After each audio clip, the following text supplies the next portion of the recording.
جب تک حتیٰ اذا بلغت الحلقوم، سانس یہاں تک نہ پہنچے اس وقت تک یہ جو چاہے کر سکتا ہے، اور جس وقت سانس یہاں پہنچ جائے، کیونکہ اخیر میں سانس یہاں آ کے اٹکتا ہے اور گلے میں ایک ایسی خرخراہٹ سی محسوس ہوتی ہے، یہ آخری ہچکی ہوتی ہے جو انسان کی روح قبض ہو رہی ہوتی ہے، تو گلے میں ایک خرخراہٹ سی محسوس ہوتی ہے اور ایسے لگتا ہے جیسے کوئی الٹی کر رہا ہو، یہ آخری وقت ہوتا ہے بالکل۔ اس سے پہلے فرشتے پہنچ جاتے ہیں اور فرشتے اس کو کہتے ہیں کہ اللہ تخافو، کہ دیکھو آگے کی مرحلے، قبر کا مرحلہ، اللہ کے سامنے پیشی، اللہ کے دربار میں حاضری، اس کا کوئی خوف نہ کرنا۔ اور فرشتے اس سے کہتے ہیں کہ پیچھے تیرے بچے ہیں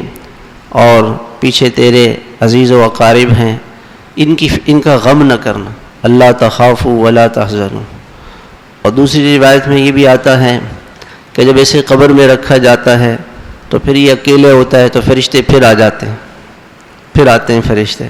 وہ کہتے ہیں کہ کوئی خوف کی کوئی ضرورت نہیں، ہم تمہارے ساتھ ہیں، اور غم کی کوئی ضرورت نہیں ہے۔